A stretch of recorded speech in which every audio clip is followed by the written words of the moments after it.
السلام علیکم ورحمۃ اللہ وبرکاتہ۔ آج انشاءاللہ ہم بات کریں گے سب سے بہترین دعا کے بارے میں۔ ہم میں سے ہر انسان دعا ضرور کرتا ہے اور دعا کرنی بھی چاہیے، اس لیے کہ دعا کی بڑی فضیلت آئی ہے اور دعا کے بارے میں فرمایا گیا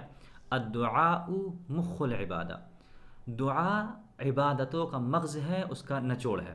تو دعا کی اپنے آپ میں ایک بڑی اہمیت ہے، لیکن پرابلم یہ ہے کہ جب ہم دعا مانگنے بیٹھتے ہیں تو ہمارے ذہن میں الفاظ نہیں ہوتے ہیں کہ ہم کن الفاظ کے ذریعے اللہ کی بارگاہ میں دعا مانگیں، وہ ایسے کون سے جملے یوز کریں جو ہماری دعا کی مقبولیت کے چانس کو بڑھا دیں۔ تو انشاءاللہ آج ہم اس گتھی کو سلجھائیں گے۔ پہلے میں عرض کر دوں کہ ہماری شریعت کے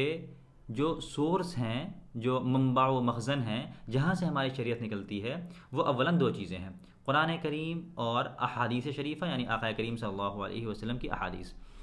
اگر آپ کو سب سے بہترین دعا مانگنی ہو اور یہ ڈھونڈنا ہو کہ ہم سب سے بہترین دعائیں کہاں سے حاصل کر سکتے ہیں، تو وہ ہے قرآن کریم،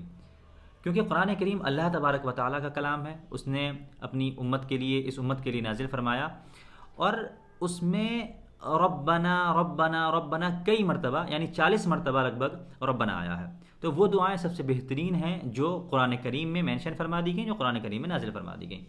اس کے علاوہ دوسرے درجے کی سب سے بہترین دعائیں وہ ہیں جو احادیث کریمہ میں ہمیں ملتی ہیں، جو آقا کریم صلی اللہ علیہ وسلم نے دعائیں فرمائیں یا اپنی امت کو وہ دعائیں مانگنے کی تلقین فرمائی۔ میری نظر میں سب سے بہترین دعا قرآن کریم میں سورہ بقرہ آیت نمبر 201، ربنا آتنا فی الدنیا حسنہ وفی الآخرۃ حسنہ وقنا عذاب النار۔ یہ دعا سب سے بہترین کیوں ہے؟ اس لیے کہ ہم میں سے جب بھی کوئی دعا مانگتا ہے وہ دو ہی کیٹیگریز کی دعا ہو سکتی ہے۔ پہلی، یعنی ہم کوئی چیز دنیا کے لیے مانگتے ہیں، ہماری زندگی میں کوئی پرابلم ہوتی ہے، پریشانی ہوتی ہے، اس کا حل ہم تلاش کرتے ہیں اللہ کی بارگاہ میں کہ الہ العالمین ہمیں مال عطا فرما، ہمیں صحت عطا فرما، ہمیں رزق عطا فرما۔ جو بھی چیزیں ہماری دنیاوی زندگی سے متعلق ہوتی ہیں وہ ہم دعاؤں میں اگر مانگیں گے تو وہ دعا دنیاوی ہوئی، یعنی ہم نے دنیا کی کوئی چیز اس دعا میں مانگی۔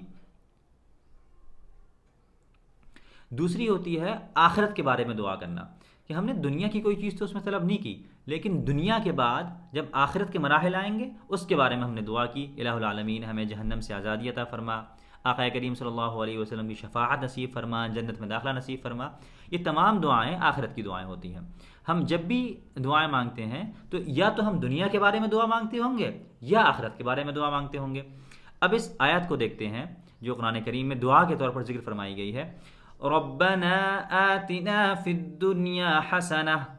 اے ہمارے رب ہمیں دنیا کی بھلائی عطا فرما، یعنی دنیا کی تمام بھلائیاں جو آپ سوچ سکتے ہیں، صحت ہو، رزق ہو، مال ہو، اولاد ہو،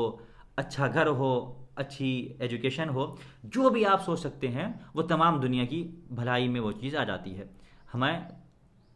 اے ہمارے رب ہمیں دنیا کی بھلائی عطا فرما، وفی الآخرۃ حسنہ، دعا کا دوسرا حصہ آخرت کے بارے میں ہے، ہمیں آخرت کی بھلائی عطا فرما، آخرت کی جتنی بھی بھلائیاں آپ سوچ سکتے ہیں، آپ کے ذہن میں آ سکتی ہیں، وہ تمام کی تمام آپ نے مانگ لی۔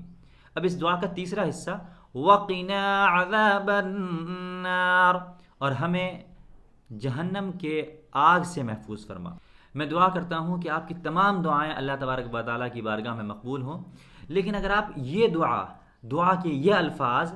استعمال کرتے ہیں اپنی دعا میں اور اللہ تبارک و تعالیٰ آپ کی دعا قبول فرما لیتا ہے تو آپ کی دنیا بھی اچھی، آخرت بھی اچھی، اور انشاءاللہ اللہ تبارک و تعالیٰ اپنے کرم سے آپ کو جہنم کے عذاب سے بھی محفوظ فرمائے گا۔ السلام علیکم ورحمۃ اللہ وبرکاتہ۔